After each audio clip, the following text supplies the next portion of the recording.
오늘 우리에게 주시는 하나님의 말씀은 신약성경 히브리서 12장 12절에서 17절 말씀입니다. 다 같이 일어나셔서 하나님의 말씀을 듣겠습니다. 제가 하나님의 말씀을 봉독하겠습니다. 하나님의 말씀에 귀를 기울이십시오. 그러므로 피곤한 손과 연약한 무릎을 일으켜 세우고 너희 발을 위하여 곧은 길을 만들어 저는 다리로 하여금 어그러지지 않고 고침을 받게 하라. 모든 사람과 더불어 화평함과 거룩함을 따르라. 이것이 없이는 아무도 주를 보지 못하리라. 너희는 하나님의 은혜에 이르지 못하는 자가 없도록 하고 또 쓴 뿌리가 나서 괴롭게 하여 많은 사람이 이로 말미암아 더럽게 되지 않게 하며 음행하는 자와 혹 한 그릇 음식을 위하여 장자의 명분을 판 에서와 같이 망령된 자가 없도록 살피라. 너희가 아는 바와 같이 그가 그 후에 축복을 이어받으려고 눈물을 흘리며 구하되 버린 바가 되어 회개할 기회를 얻지 못하였느니라. 아멘. 이것은 하나님의 말씀입니다. 하나님께서 이 말씀을 통해서 오늘 우리에게 은혜 주시길 바랍니다. 아멘. 오늘 12, 13절 시작하는 부분에 보면 지쳐 쓰러진 그림이죠. 어떻습니까? 피곤한 손, 연약한 무릎, 또 발. 이게 발을 접질린 그림이거든요. 이렇게 뭔가 이렇게. 왜 이런 그림이 나오냐면 바로 앞 문맥이 뭐냐면 우리는 신앙의 경주를 한다. 마치 마라톤처럼 열심히 전심전력으로 달려가고 있는데 이 목표 지점에 다다라가고 있는데 어떻게 한 겁니까? 이제 힘이 다 빠진 거예요. 이거 어떻게 하고 싶으세요, 여러분? 여기서 경기를 관둘까? 포기할까? 이런 마음이 들겠죠. 우리의 인생이 이렇게 신앙의 경주를 하고 있다는 겁니다. 또 한 가지 그림은 뭐냐면 우리가 살아가면서 시험도 있지만 그 속에서 많은 그 고난을 당하잖아요. 모욕도 당하기도 하고 하나님을 믿고 또 복음 메시지에 따라 삶을 살아가라고 하는데 다른 사람은 우리를 조롱하고 비웃기도 하고 실질적으로 박해를 당해서 순교를 당하는 많은 사람들이 있지 않습니까? 신앙 때문에 당하는 많은 어려움, 예수님 때문에 욕 듣고 이렇게 하는, 그럴 때 우리 삶이 지치잖아요, 그죠? 그래서 경주와 또 이런 하나님의 아버지로서 우리를 징계하시기까지 하는 그 훈육의 이미지가 12, 13절에서 나오는 거죠. 그럼 문맥 읽기가 됐습니다. 그런데 여기서요, 하나님 어떤 분입니까? 연약한 자를 도우시는 분이죠. 우리를 또 일으켜 세워주시기도 하고 힘을 북돋워 주시고 용기도 주시고 완주하도록 도와주시잖아요. 근데 오늘 이 이야기에서는 하나님은 훈육하는 아버지이기 때문에 우리 동양권은 어떻습니까? 애들 넘어지면 엄마가 달려가서 아버지가 일으켜 세우고 털고 이러잖아요. 근데 서구의 사람들은 좀 어떻습니까? 일어나 이렇게 하죠. 지가 일어나서 털고 손 털고 안 아프다 눈물 닦고 이래야 되는 거죠. 그래서 12, 13절을 가만히 보면 누가 일으켜 달라고 누워가지고 퍼져가지고 아버지 나 좀 일으켜 주세요 이렇게 하는 그림이 아닙니다. 어떤 그림이냐면 네가 스스로 일어나라 이런 이야기를 하는 거죠. 그래서 여기 이미지 중에 끝에 보면 또 고침을 받게 하라, 쉽게 말하면 이렇습니다. 자가 치유를 하라 이 말입니다. 오늘 이 두 절 속에서 히브리 교회가 얼마나 지금 힘든 가운데 있었겠는가 느낌이 있죠. 연약해진 상태, 또 실족한 자도 나타나고 또 힘이 없고 무능력하고 어떻게 해야 될지 모르는 갈 길을 찾고 있는 그런 자리죠. 우리 삶도 마찬가지인 것 같아요. 서로 다 환경은 다르지만 힘들잖아요. 어떨 때는 또 최악의 상황이 아닌가 이렇게 느껴질 만큼 바닥을 치고 있을 수도 있죠. 그 자리에서 어떻게 하면 우리가 그 어려운 환경을 극복하고 일어날 수 있습니까? 이런 질문을 드리고 싶어요. 스스로 일어나라 이렇게 자가 치유하라 이렇게 말씀하고 있는 거죠. 근데 가만히 그 두 절을 읽어보니까 그냥 일어나라 이런 게 아니고 해법이 나옵니다.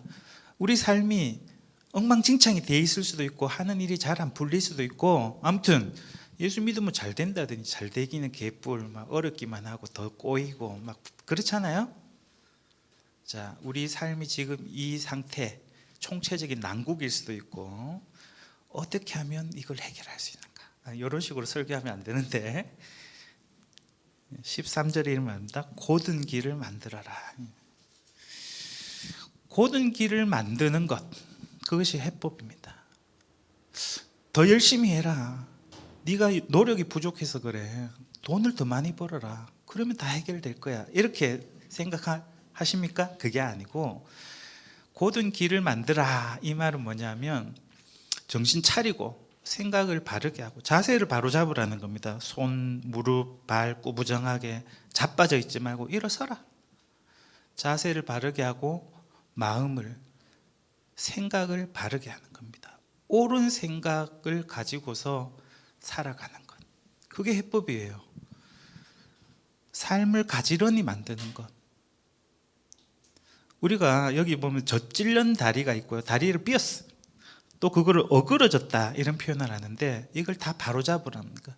굽은 생각을 바르게 잡고 내가 살아왔던 삶이 꾸불꾸불해 목적도 분명하지 않고 이리 갔다가 저리 갔다가 그렇게 하지 말라는 겁니다. 항상 일관된 생각, 초지일관, 내가 목표로 하고 내가 믿고 있는 바에 충실한 것. 지난 시간 우리가 하나님의 말씀에 복종하는 거 배웠죠? 그 앞절에 9절에 보면 육신의 아버지도 공경하는데, 육신의 아버지가 막 사랑의 매를 때리고 해도 공경하는데 하물며 모든 영들의 아버지를 우리가 더욱 그에게 복종해야 되지 않겠느냐 이러잖아요. 그래서 이렇습니다. 내가 왜 지금 이런 상황에 있느냐. 물론 하나님의 징계도 있지만 내가 하나님의 말씀에 덜 순종해서 그런 게 아닌가? 내가 잘못한 것 아닌가? 하나님을 기쁘게 하는 삶으로 내가 바꿔야겠다. 내 좋은 대로, 내 마음 가는 대로 지금까지 살았는데 이제는 아버지의 말씀을 듣고 아버지를 기쁘시게 하는 삶으로 내 삶을 변환시켜야 되겠다라고 하는 그런 고든 길. 하나님이 가라고 하는 대로 안 가고 내가 가고 싶은 대로 갔다. 옆길로 샜다는 말이죠. 그러지 않겠다. 이게 고든 길을 만들라, 이런 말이라고 볼 수 있겠습니다. 그게 고치는, 치유하는 시작이다. 아시겠죠? 우리에게 뭐 돈이 모자라 가지고 그런 게 아닙니다. 다른 누군가가 나를 안 도와줘서 남 탓할 것도 없습니다. 그죠? 우리가 모든 것이 구부러져 있기 때문에 그렇습니다. 우리의 생각도, 우리 삶의 방법도, 우리의 삶의 목표도 똑바로 고든 길을 만드는 우리가 될 수 있기를 바랍니다. 그것이 바로 이렇습니다. 하나님이 우리에게 신실하시고 일관되게 우리를 대하시잖아요. 예수님도 그런 분이셨어요. 아버지를 닮은 아들로서 우리도 하나님과 예수님을 본받아서 신실해야 되겠다 거죠. 하나님께 신실한, 우리 부모님한테 어떻습니까? 어떨 때는 막 어버이날이라고 꽃도 달아주고 용돈도 드리고 하는데 말 안 듣고 싸우기도 하고 그러잖아요. 이렇게 왔다 갔다 하는 게 아니고 항상 부모님께 일관된 모습으로 순종하는 것처럼 하나님을 기쁘시게 하는 자로서 살아가야겠다. 내가 하나님의 아들로, 딸로서 살아가겠다. 이게 모든 문제의 해법입니다. 그리고 그 고든 길에 대한 이야기가 분명하게는 14절에 가면 답이 나옵니다. 지난 시간에도 우리 윤 목사님이 잘 설명해 주셨는데 모든 사람과 더불어서 뭐를? 화평함과 거룩함을 따르라는 것. 자, 화평과 거룩이라고 하는 것을 따르는 것이 그게 고든 길이에요. 여러분들 뭐를 따르면서 뭐를 추구하면서 살았습니까? 그저 어려움 없는 안정성? 아니면 약간의 풍요? 다른 사람들로부터 인기 얻는 것? 박수 받는 것? 화평과 거룩함을 따르라 하고 그 다음 말씀 뭡니까? 이것이 없이는 아무도 주를 못 본다. 이게 강조, 오늘 본문입니다. 아무도 주를 못 본다. 좀 강조가 되어 있습니다. 어떤 누구라도, 즉 화평과 거룩이라고 하는 것은 신앙 좋은 일부의 사람들만 추구하고 평신도 초보 신앙자들은 필요 없다 이게 아니고 모든 그리스도인들에게 필요한 필수 덕목이 뭡니까? 화평, 평화, 그리고 거룩이라는 것이요. 왜 이것이 없으면 주님을 보지 못할 거다라고 말하는지 한번 생각해 봅시다. 예수님이 가르칠 때 산상설교에서 이런 말씀하셨거든요. 화평케 하는 자는 누구라고 부르림 받는다고요? 하나님의 아들, 딸이라고 일컬음을 받을 것이다 그래요. 그 다음에 마음이 청결한 자는 누구를 볼 것이다? 하나님을 볼 것이다. 여기는 이제 마음의 청결보다는 거룩인데 마음의 성결하고 연결되니까 다른 뜻은 아닙니다. 이 말은 뭐냐면 하나님의 아들이다, 하나님을 본다라는 말은 뭐냐면 하늘에 계신 하나님의 자녀니까 우리도 천상의 가족, 이 땅에 속해 있지 않고 하나님의 가족 일원으로서 천국 백성이 됨, 하나님의 아들과 딸이 됨이라는 속성이죠. 자, 지난 시간에 읽었던 그 의와 평강의 열매를 맺는 거, 예수님이 바로 멜기세덱의 반차를 따른 의와 평강의 왕이시죠. 예수님이 십자가 달려서 부활하시고 승천하셔서 보좌에 앉으셔서 이루신 나라가 의의 나라, 평화의 나라잖아요. 왕의 속성이 그렇습니다. 그러면 백성들은 뭐를 추구해야 돼요? 그 의와 평화를 추구하고 그걸 또 누릴 수 있는 거 아닙니까? 그래서 이 화평과 거룩함이라고 하는 것은 이 땅에 속하지 않은 하늘에 속한 하나님의 성품이듯이 동일하게 장차올 하나님의 나라에 백성들이 갖춰야 되는 필수 덕목이죠. 맞습니까? 그 자격을 갖추지 못하면 그 하나님 나라에 들어갈 수 없다는 겁니다. 새 시대가 열릴 것이고 새로운 나라가 우리 앞에 펼쳐질 것인데 화평을 추구하는 사람, 또 거룩함을 추구하는 사람은 꼬린, 그걸 앞 문맥에서는요, 하나님 왜 우리를 징계하시느냐, 우리의 유익을 위해서 하나님의 거룩함에 참여시키려고. 하늘에 아무나 들어가는 게 아닙니다. 더러운 사람 하늘 못 들어갑니다. 싸우고 질투하고 원한을 품고 복수하는 사람, 저기 평화의 나라에 하늘에 못 들어갑니다. 뭐를 추구한 사람? 늘 화해하고 평화롭게 지내고 용서하는 사람. 야, 니는 하나님의 자녀가 맞네, 하늘의 부르심을 받은 사람 맞네, 들어와. 초대를 받습니다. 속되고 불경건하고 더러운 삶을, 죄를 짓지 않고 하나님처럼 거룩하게 된 사람. 우리가 예수님의 피뿌림을 받고 또 세례를 받을 때 우리는 성화, 이미 거룩하게 됐죠. 우리가 2장에서 배웠습니다. 거룩하게 하시는 분 예수님과 우리가 거룩하게 된 자가 하나다 그랬어요. 우리 예수님과 더불어서 하나님의 아들이 되고 상속자가 되어서 하나님의 가족으로 천상의 부름을 받았죠.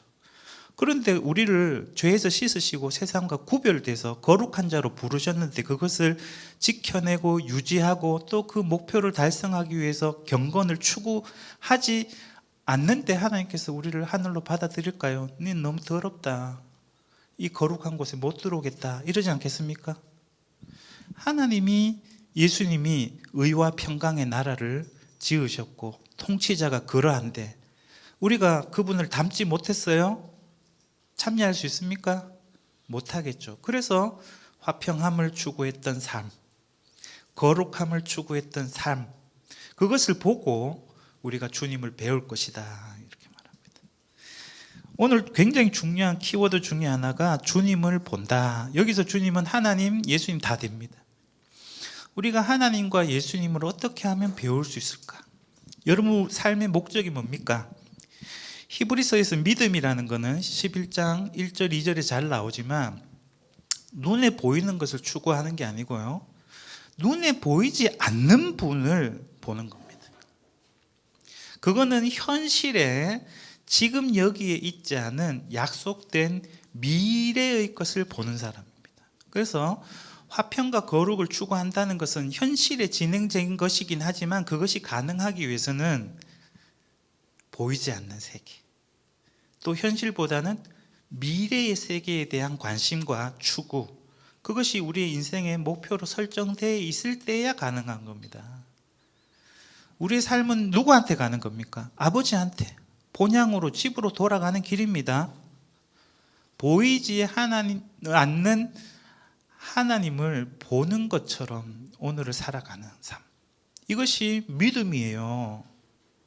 그냥 하나님 믿고 내가 하고자 하는 일을 하면 잘 된다 이런 게 아니고, 눈에 보이지 않는 하나님이 계신 것을 믿어야 된다 그랬죠.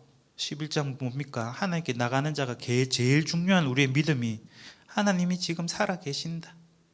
예수님도 십자가에 돌아가셨지만 죽음에 머물러 있지 않고 부활하셔서 지금도 살아 계신다.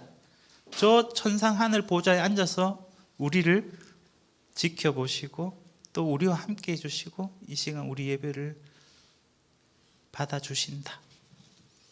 요게 현실입니다.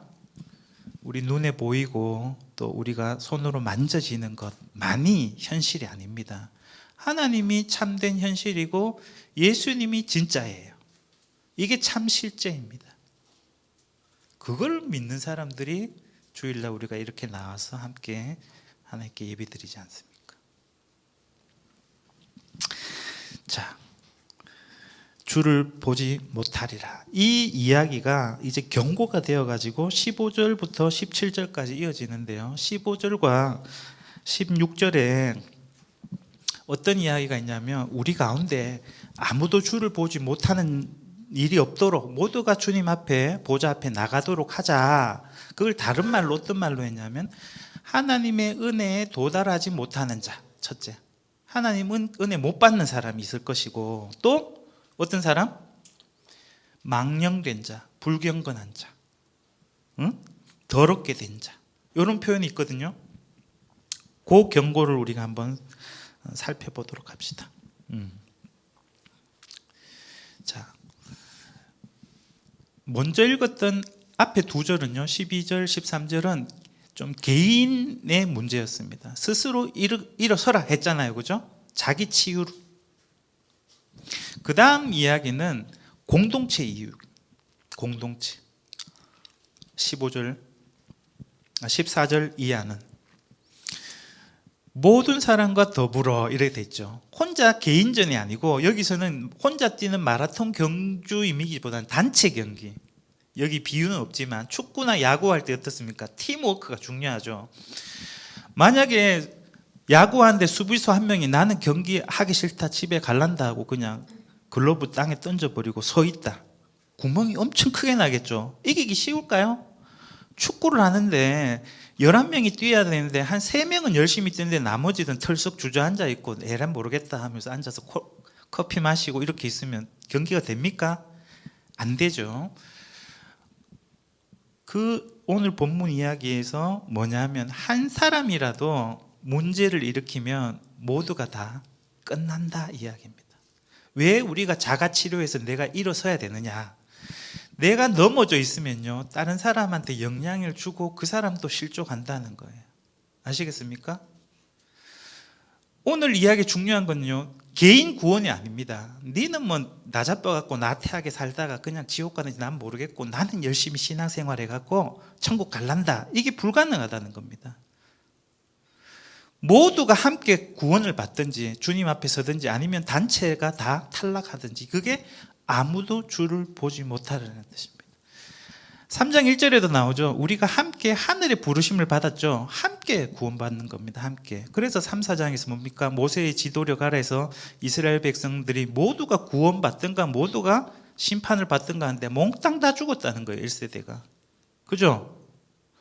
그리고 주님을 보지 못하리라 하는 그 대면하는 이야기를 개인이 하나님 보좌 앞에 서는 게 아니고 우리 오늘 본문 다음에 나오는 12장 이 후반부 즉 18절부터 마지막 절까지를 보면 우리가 도달한 곳은 시내산이 아니고 시온산이다 이거예요.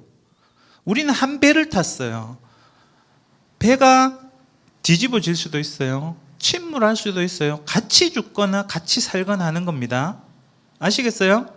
그래서 개인 구원이 중요한 게 아니고 우리 교회, 우리 신앙 공동체가 어떻게 함께 구원을 받을 건가 문제인데 모두가 다 그 우리의 소원대로 목적지 항해를 끝내서 그 항구에 도달할 수 없을 수도 있다는 위험을 이야기하고 있습니다. 망하면 같이 망한 겁니다. 그런데 바울이 이야기한 건 이렇습니다. 작은 누룩이 온덩이를 어떻게 합니까? 오염시키고 부패하게 한다.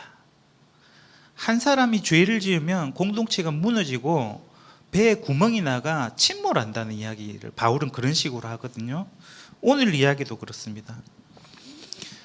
만약에 하나님의 은혜에 도달하지 못하는 일이 있다고 하자. 그거를 여기는 식물 비유, 지금까지 있었죠. 6장에도 보면 농사 비유가 있었고, 좋은 곡식 채소가 나든지 아니면 못 먹는 가시 엉겅퀴가 날 것이다 그랬죠.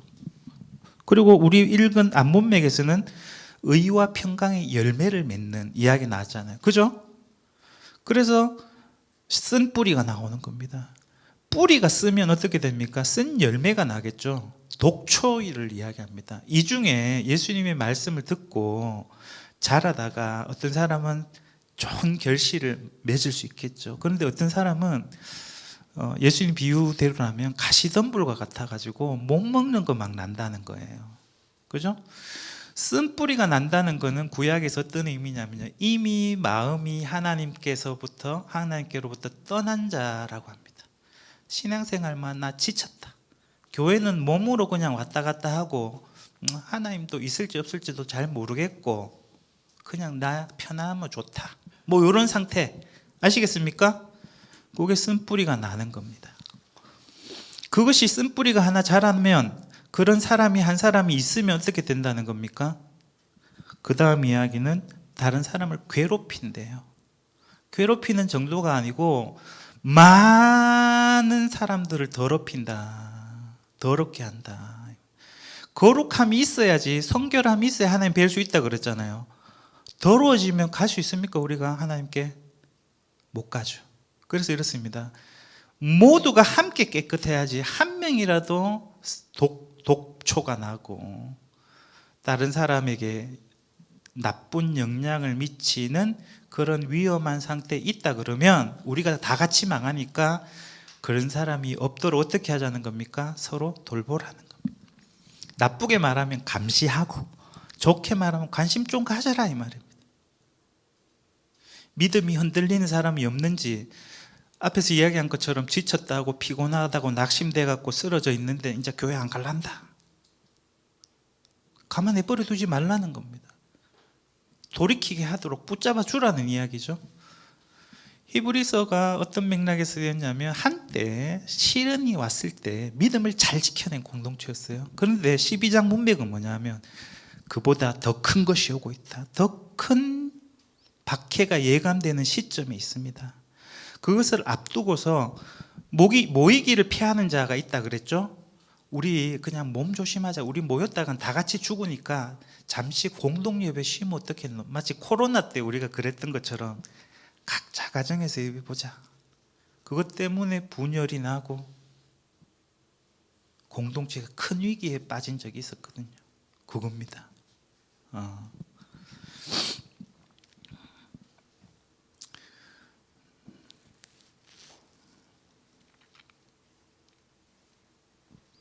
한 사람이 넘어지면 도미노 게임 하는 것처럼 연쇄적으로 다른 사람도 넘어집니다. 그런데 여기서 중요한 거는 에서 이야기로 일단 넘어가 봅시다. 에서의 이야기가 오늘 우리 이야기하고 또 잘 맞는 부분이 있어요. 히브리서 전체적인 맥락에서 보면 우리가 뭐 국가로부터나 아니면 이웃으로부터 예수 믿는다고 막 박해받고 뭐 교회 문 닫아라 하고 그런 시험은 없잖아요. 그죠? 에서의 이야기는 오늘 우리가 시험 당하는 유혹의 자리에 참 걸맞는 이야기 같아요. 에서 같은 사람이 있으면 안 된다 이런 이야기를 하는 겁니다. 우리가 11장 전체에서 보면요, 아벨부터 해갖고 12장 예수님까지 믿음의 선조들 목록 쭉 있었죠. 그래서 12장 1절에서는 어떻게 시작하냐면 우리가 마라톤 경주에 이제 임하는 선수들이고 앞서갔던 믿음의 선조들은 이제 관람석에 꽉 채워 있다는 겁니다. 그리고 예수님은 이미 경주에 완주하셔가지고 보좌에 딱 앉아 있고 우리를 응원하고 있는 거예요. 우리가 이제 선수인 거죠. 그런 분위기예요. 에서는 11장에서 있었습니까? 없었습니까? 이삭이 축복받을 때는 있었거든요. 그런데 탈락한 사람이에요. 에서를 우리가 볼 때 좀 쉽게 보는 경향이 있는데 원래는 야곱의 자리를 차지할 수 있는 이스라엘의 그 족장, 아버지가 될 수 있는 사람이었다는 거예요. 에서가. 그죠?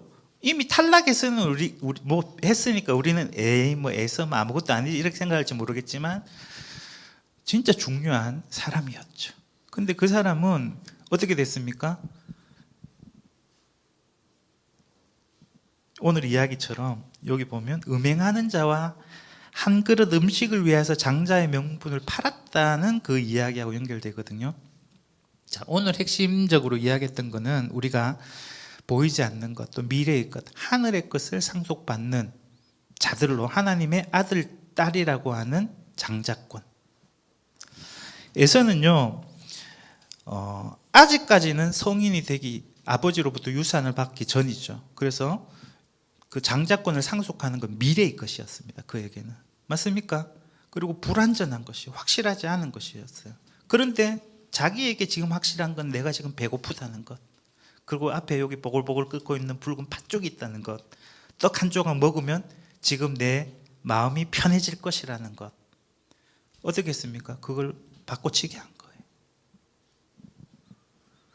우리에게 미래에 속한 구원이 있습니다. 천상의 복이 있어요. 근데 지금 눈에 당장 보이는 이 많은 어려움 속에서 문제를 해결하고 내 마음이 편해지고 내 욕구를 충족시키는 것, 요거를 바꿔치는 것 어렵나요? 옛날에 엿장수들이 동네마다 많이 돌아다녔거든요. 애들 막 엿 하나 줄게, 고물 갖고 와라. 아버지 고무신 갖다 주고 엿 바꿔 먹고, 더 좋은 거 있잖아, 철로 되는 거 뭐 갖고 와봐. 부엌에 들어가가지고 냄비하고 후라이팬 들고 갖고 엿 바꿔 먹었어요. 자기한테는 냄비고 뭐 이거 필요 없는 거야. 근데 저녁에 엄마가 밥 하려고 들어갔더니 난리 났네. 이런 놈들은 해야 됩니까? 비 오는 날 먼지나게 두들겨 패야 되는 거죠. 애들 명절 되면 용돈 줍니다. 아주 어리지만 막 5만 원짜리 줬다고 합시다. 돈 가치를 몰라요. 옆에 있던 삼촌이 1,000원짜리 2개 주고 네 한 개 제 2개로 바꾸자 하면 바꿉니다. 뭐를 모르기 때문에, 가치를 모르기 때문에. 우리가 하나님께 받은 구원, 미래의 복, 하나님을 뵙는 것, 우리가 천상의 자녀됨, 하나님의 아들, 딸이 됨, 이게 장자권입니다. 하나님의 백성이고 하나님의 아들과 딸이라는 것을 뭐하고 바꾼 겁니까? 부동산하고 바꾸는 거예요. 재테크 자료가 집을 한 개 얻어야 된다. 자동차 하나 새 차 바꾸고 싶다 해가지고 막 열심히 고생하며 새 빠지게 일해갖고 돈 벌어가지고 살아가는 겁니다. 뭐 현세적인 안정, 물질적인 그 보이는 가치.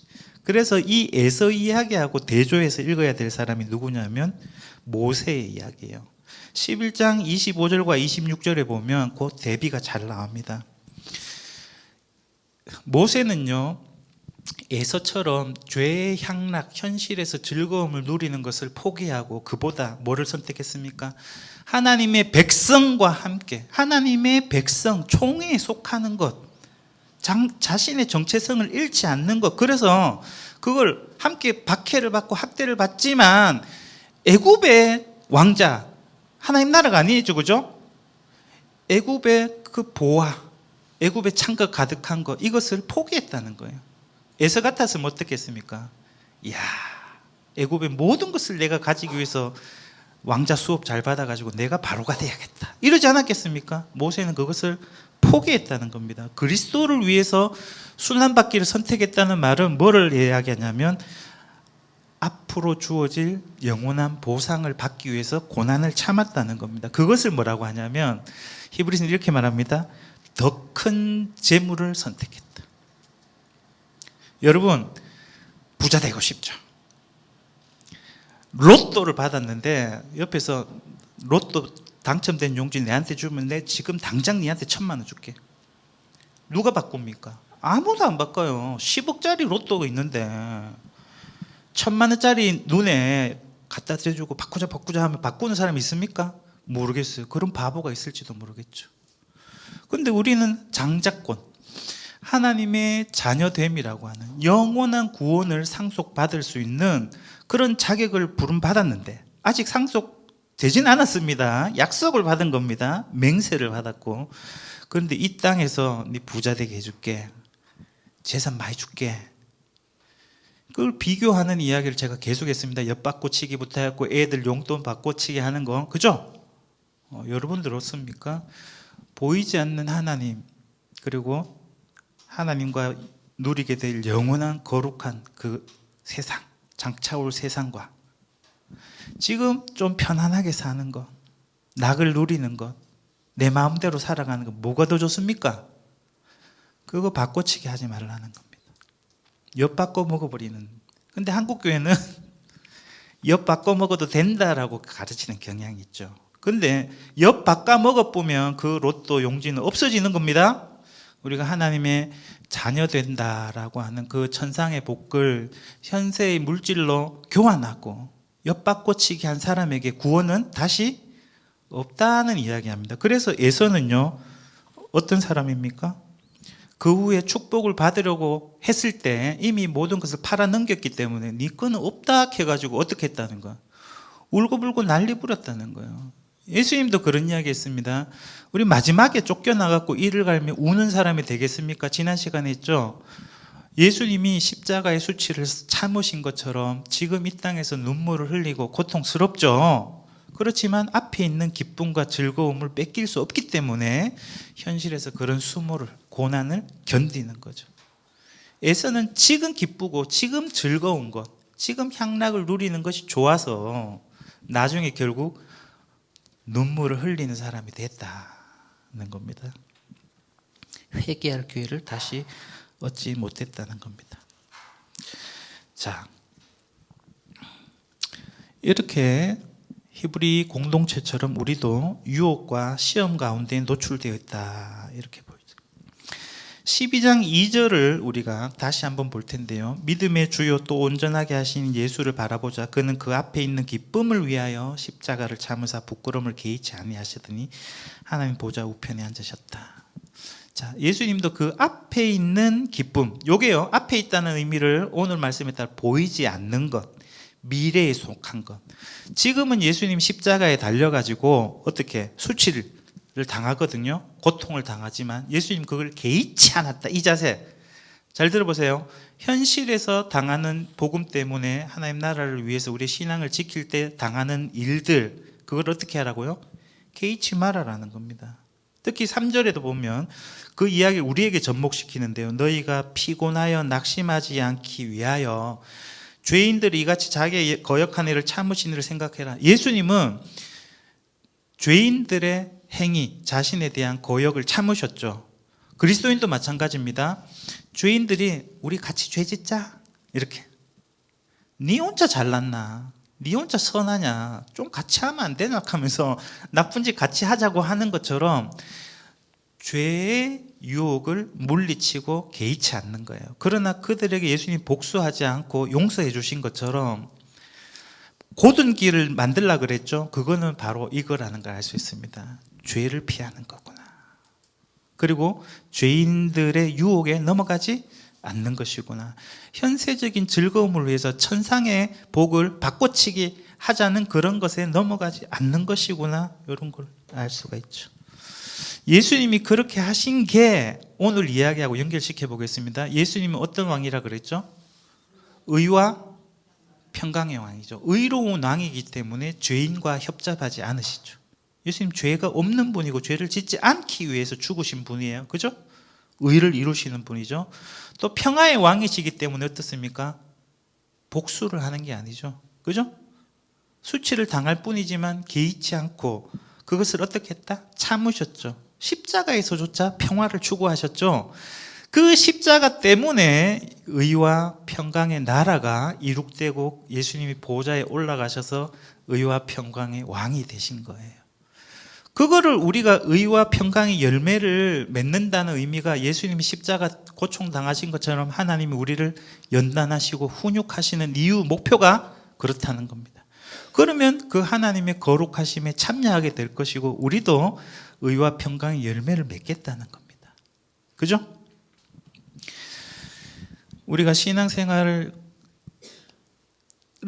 위해서, 예수와 복음을 위해서 힘겹고 고난 받는 거 좋지만 대부분 그렇지는 못할 겁니다. 그저 경제적으로 사회가 안 좋기 때문에 힘들 수 있겠죠. 뭐 그것도 좋습니다. 우리의 삶이 힘든 가운데 우리의 목표는 곧은 길을 만들고 타협하지 말고 가는 겁니다. 마라톤을 하는데 천둥 치고 비 온다고 경기를 중단하면 안 됩니다.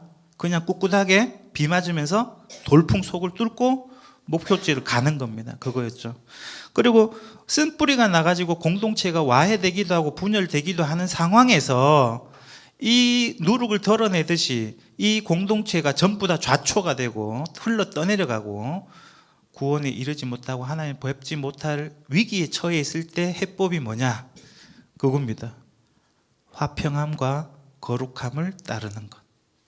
똑같습니다. 앞문맥, 뒷문맥 딱 중간에서 우리가 평화와 거룩을 추구하는 그것이 우리의 지쳐 쓰러져 있는 연약하고 무능력한 현재를 이렇게 세우는 방식이기도 하고, 공동체 속에 쓴뿌리가 나서 실족하는 자가 생기고 배교하는 자가 생기는 것, 그것을 방지하는 길입니다. 자, 에서 이야기 좀 더 해야겠어요.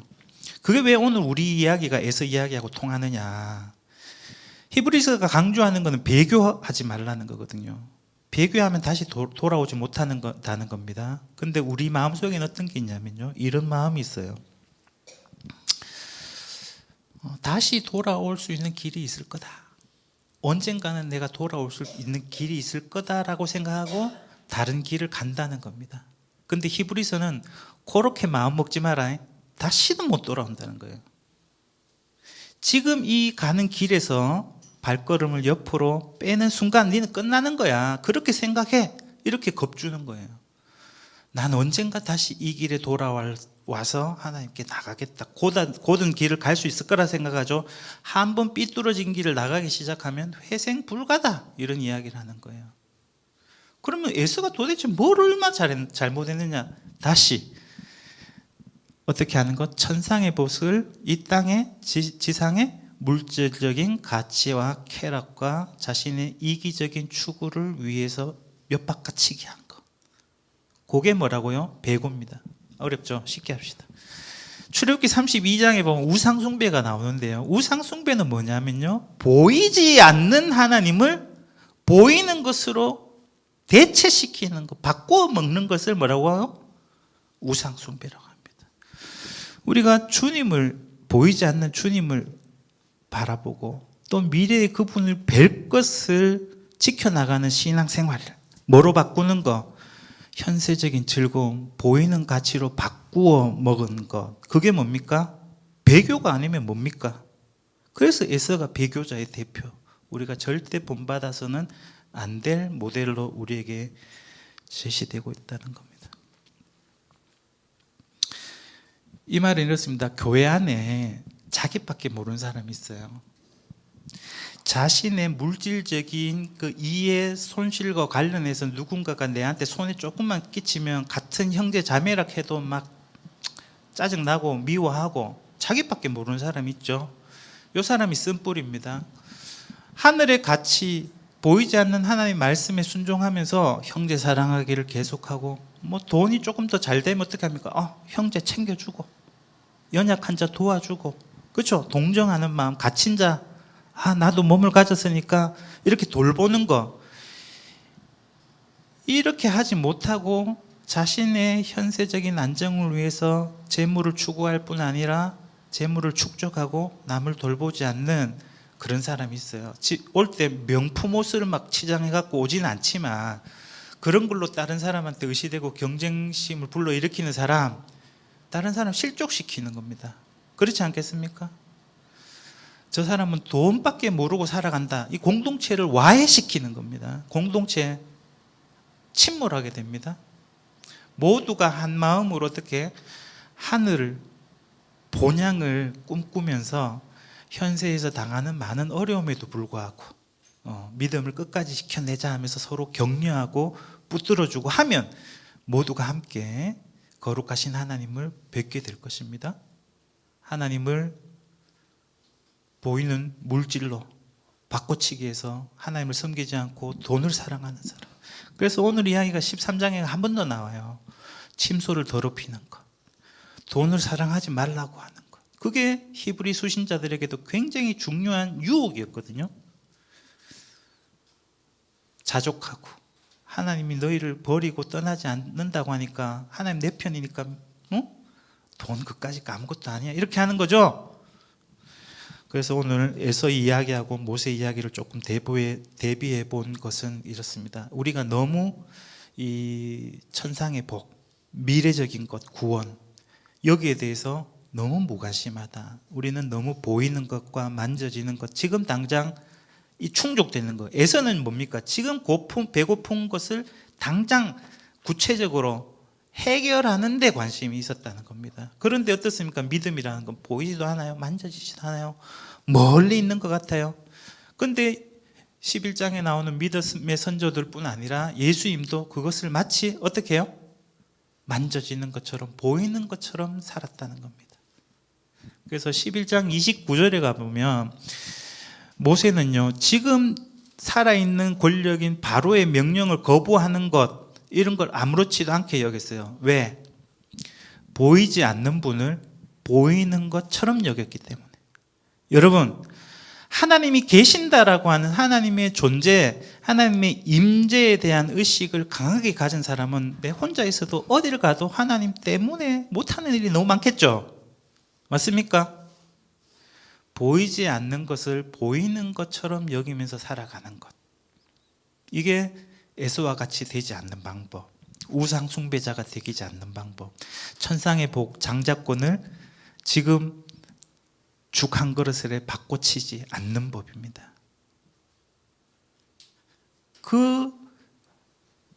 오늘 이야기의 핵심만 말하고 하겠습니다. 주님을 보지 못할 것이라는 말은 이렇습니다. 보이지 않는 분을 지금 보이는 것처럼 여기면서 살아가는 사람은 마지막 최종적으로 주님을 진짜 뵐 겁니다. 그러나 보이는 분이 아닌 보이는 것을 추구하고 그것을 붙잡고 살아간 사람은 보이지 않는 하나님을 영원히 보지 못할 것입니다. 썩어 없어질 이 세상 것에 집착한 에서 천상의 복을 스스로 걷어차버렸습니다. 그래서 에서와 같이 되는 일이 우리 가운데는 아무도 없었으면 좋겠습니다. 말씀을 마치겠습니다. 신앙이 경시되고 있는 시절입니다. 세상적인 가치, 물질 이게 잘 되면 부러워하죠. 교인들도. 그렇지 않습니다. 그것은 배교의 지름길이다 이렇게 볼 수 있겠습니다. 히브리 교회뿐 아니라 우리 교회도 공동체 의식으로 똘똘 뭉쳤으면 좋겠습니다. 같이 살든지 같이 죽든지 해야지 내 혼자 살겠다고 하면 안 되고, 또 누군가 한 명 넘어져 있으면 우리가 다 죽는 겁니다. 축구 게임에 하는데 한 명이 발목이 부러졌어요. 어떻게 됩니까? 전만 문제가 아니고 우리 팀의 승부가 걸린 거 아닙니까?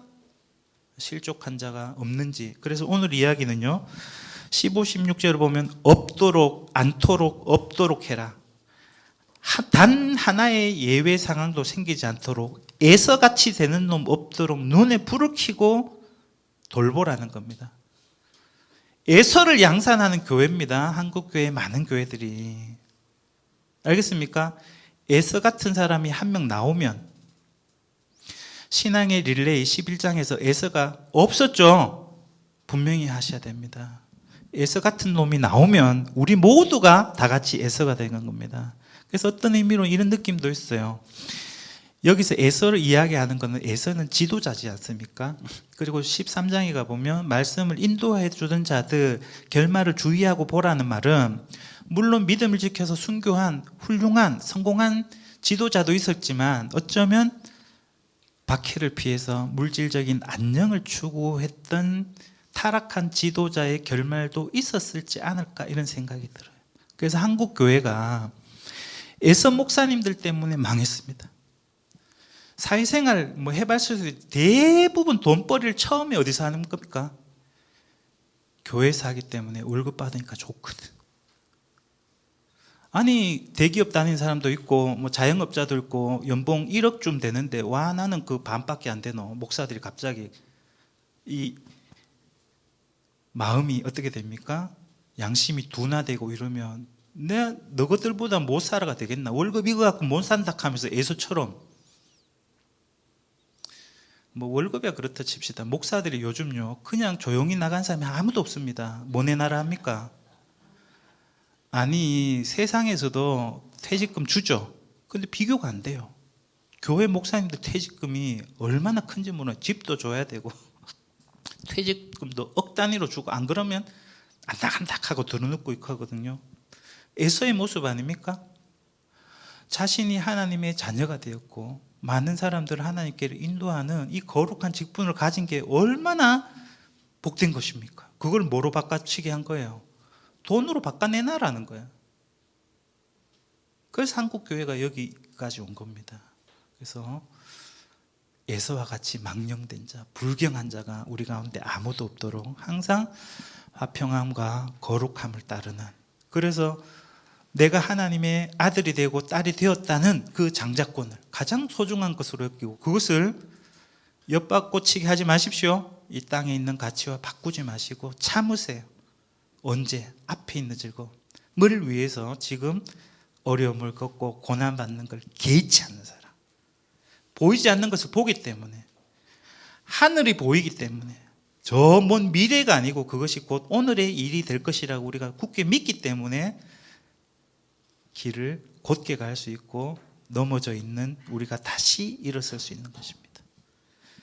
우리가 하나님의 천상의 복에 참여하는 것, 하나님의 거룩에 참여하는 그것을 지복으로 여기고 다른 무엇과도 바꾸지 않는 우리가 되기를 바랍니다. 기도합시다. 주님 감사합니다. 당신의 백성으로, 자녀로 부르셔서 주님의 집으로, 주님의 안식으로 인도해 주시니 참 감사합니다. 인생길이 참 멀고 힘들지만 주님 나라를 향한 우리의 걸음이 접질리고 굽어지기도 하지만 굽어진 것을 바로잡고 일으켜 세우겠습니다. 곧은 길을 만들고 그 길을 걸어가겠습니다. 아무리 이 삶이 어려워도 죄의 유혹에 넘어지지 않겠습니다. 쓴뿌리가 나서 공동체 모두를 위험에 빠뜨리는 일이 없도록 주의하겠습니다. 연약한 자를 돌보고 힘을 주고 북돋움으로 모든 형제자매가 함께 더불어 화평함과 거룩함을 따르겠습니다. 썩어 없어지고 사라질 이 세상의 가치에 미련을 두지 않게 하시고, 보이지 않는 분을 보이는 것까지 참아내고 하늘에 계시고 또 당신께 나아가는 자들에게 영원한 상을 주시는 하나님을 믿고 인내로 오늘을 참아내고 주님 배울 날을 소망하는 우리 공동체가 되게 해주십시오. 앞에 있는 기쁨, 환희, 즐거움을 위해 오늘 하루도 주님께 복종하며 주님을 기쁘시게 하는 삶, 고든 길을 만들어가는 우리 선한 이웃 교회 될 수 있도록 주님 축복해 주옵소서. 이 모든 말씀 예수님 이름으로 기도합니다.